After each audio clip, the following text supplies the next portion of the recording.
मेरे सभी प्यारे साथियों को मेरा प्यार भरा नमस्कार। और आज की वीडियो में हम लोग डिस्कस करेंगे एक नया फिगर ऑफ स्पीच। उस नए फिगर ऑफ स्पीच का नाम है एंटीथीसिस। अगर हम एंटीथीसिस की बात करते हैं तो इसमें एंटी का मतलब दोस्तों होता है, एंटी का मतलब होता है अपोजिट। क्या होता है? अपोजिट। ठीक है, अपोजिट। और अगर हम थीसिस की बात करें तो थीसिस का मतलब क्या होता है? थीसिस का मतलब होता है थॉट। ध्यान बनाए रखना इस चीज को, थॉट और आइडिया। ठीक है, तो एक ऐसे दो क्लॉज होंगे, ऐसे दो क्लॉज होंगे जिसमें दोनों क्लॉज जो है अपोजिट थॉट या आइडिया रख रहे होंगे आपस में। जरा इसे समझो। लेकिन वो दो अपोजिट थॉट या आइडिया होंगे, वो कैसे होंगे? जस्टापोजिशन में होंगे। जस्टापोजिशन का मतलब होता है निकटता। आप इसे निकटता या तुलना करना भी कह सकते हो।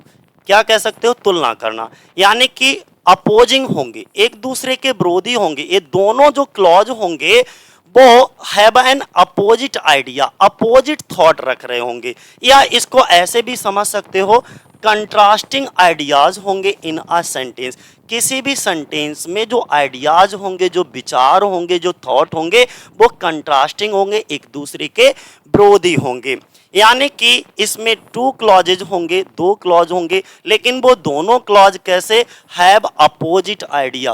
दोनों क्लॉज अपोजिट आइडिया रख रहे होंगे। अगर ऐसे भी ना समझ आए तो आप इसको ऐसे समझ सकते हो, वन आइडिया दोस्तों, वन आइडिया और क्लॉज, वन आइडिया और clause opposite to another idea और clause, opposite to another idea और क्लॉज।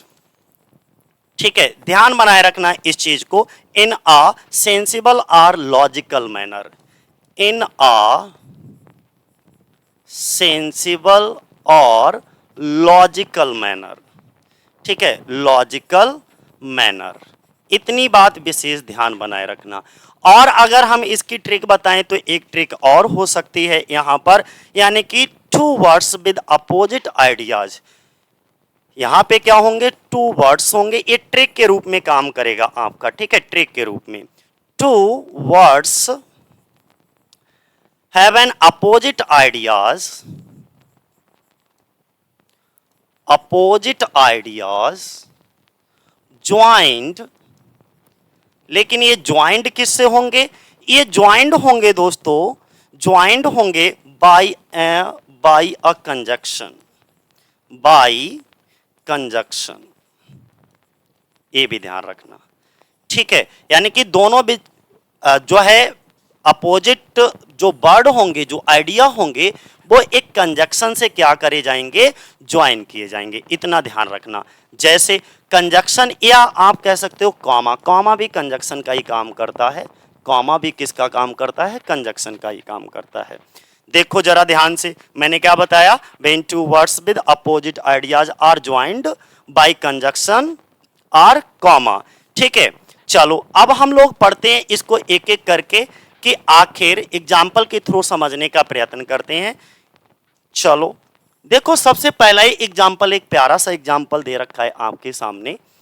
क्या दे रखा है? मैन परपोजेज और गॉड डिस्पोजेज। मैन परपोज करता है और भगवान क्या कर देता है? डिस्पोज कर देता है। ठीक है, तो यहां पर दो अपोजिट आइडियाज जो आपको दिख रहे हैं, वो कौन से दिख रहे हैं?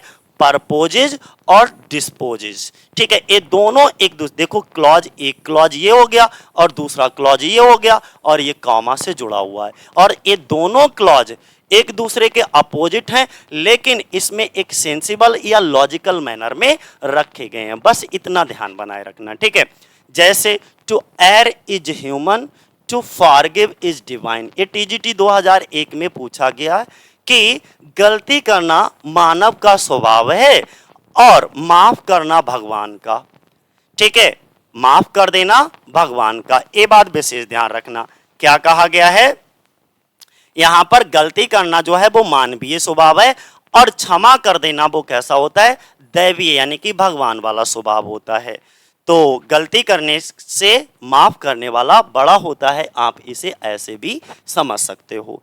तीसरा बोले स्पीच इज सिल्वर, जो स्पीच होती है वो सिल्वर होती है, बट साइलेंस इज गोल्डन। तो यहाँ पे स्पीच और साइलेंट ये दोनों अपोजिट आइडियाज रखते हैं, इसीलिए यहाँ पर भी कौन सा फिगर आप स्पीच होगा, हमारा एंटीथेसिस होगा। बात समझ रहे हो यहाँ पे? ठीक है, यहाँ पे टू एयर यानी कि गलती करना, टू फॉरगिव यानी कि माफ कर देना, यहाँ पर भी टू अपोजिट आइडियाज हैं। अब जब दो विरोधी विचार हैं और इन दोनों विरोधी विचारों को एक सेंसिबल और लॉजिकल मैनर में रखा गया है, क्लॉज के थ्रू रखा गया है, तो भैया यहाँ पे कौन सा होगा, एंटीथेसिस होगा। देखो आपको इन तीन में बड़ा कंफ्यूजन होगा, किसमें, एंटीथेसिस, पैराडॉक्स और ऑक्सीमोरन में। इन तीनों में कौन कौन से हमने बताए, इन तीनों के विशेष डिफरेंस को आपको जानना पड़ेगा। किसके बीच में डिफरेंस करना सीखना पड़ेगा, हमने क्या बताया, एंटीथेसिस, पैराडॉक्स और ऑक्सीमोरन। ठीक है, दूसरी चीज, many are called but few are chosen, बुलाया तो बहुतों को जाता है लेकिन उनमें चुनाव कुछ का ही होता है।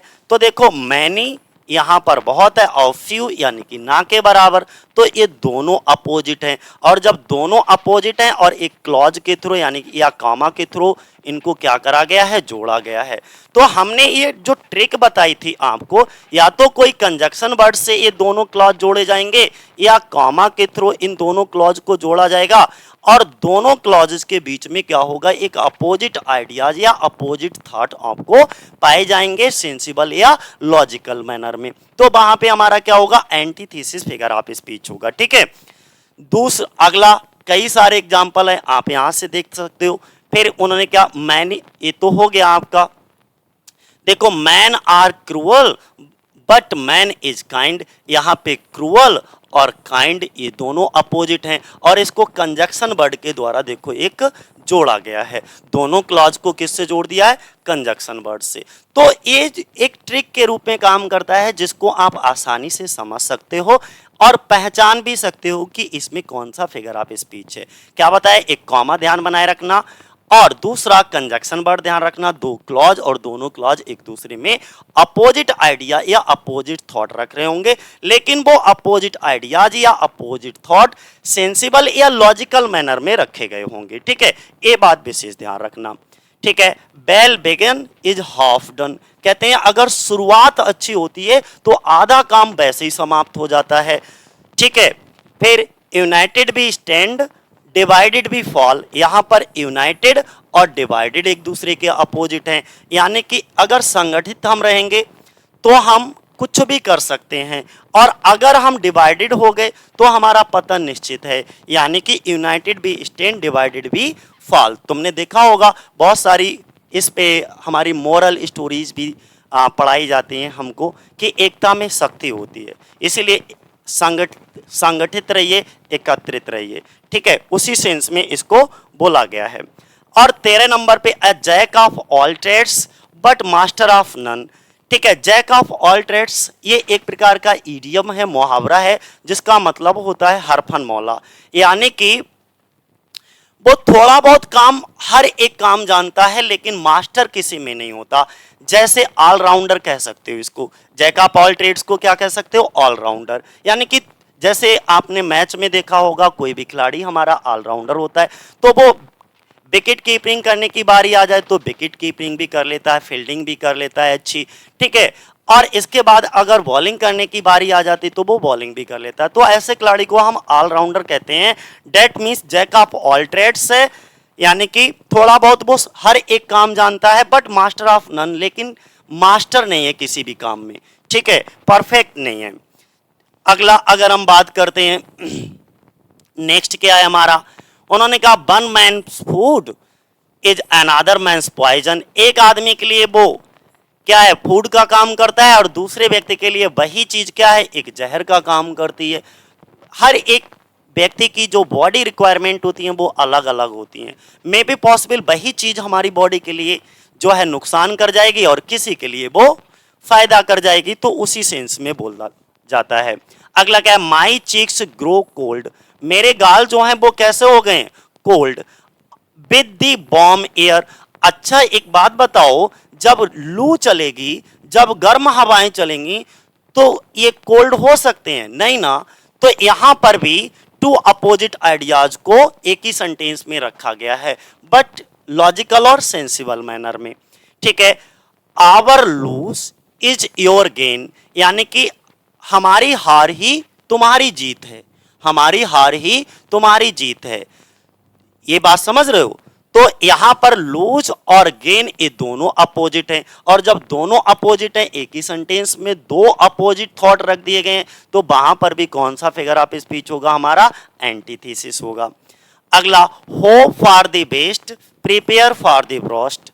देखो, बेस्ट सबसे अच्छा, ब्रॉस्ट सबसे बुरा, तो यहां पर भी टू अपोजिट चीजें हैं, तो two opposite ideas are thought, okay, put in sensible or logical manner. Okay, तो वहां पर भी, और इसमें देखो कॉमा भी लगा है, तो ये एक ट्रिक के रूप में काम करता है कि दो क्लॉज होंगे, कॉमा से जुड़े होंगे या कंजक्शन वर्ड से जुड़े होंगे, और दोनों जो दोनों क्लॉज होंगे या सेंटेंस होगा, उसमें दोनों अपोजिट थॉट पाए जाएंगे। ठीक है, ये ध्यान रखना। तब वहां पे हमको कौन सा एंटीथेसिस फिगर ऑफ स्पीच का यूज करना है। फिर keep your mouth close, your eyes open, अपना मुंह बंद रखो, आंखें खुली रखो। ठीक है, यानी कि मुंह मत चलाओ, आंखें खोल करके अच्छे से इसको देखो। तो यहां पर भी देखो क्लोज और ओपन, समझ में आ रहा है? तो ये क्या होता है, इस तरीके से हम क्या करते हैं, पहचानते हैं अपने फिगर ऑफ स्पीच को एग्जाम में कि इसमें एंटीथेसिस है। और हमने तुम्हें बताया था इन तीनों फिगर ऑफ स्पीच के डिफरेंस को जरूर समझिएगा। किसको? तीनों को जब आप अच्छे से स्टडी कर लोगे, पढ़ लोगे, तो इनके बीच का अंतर भी आपको समझ आने लगेगा। किन तीनों के बीच में? ऑक्सीमोरन, एंटीथेसिस और पैराडॉक्स। ठीक है,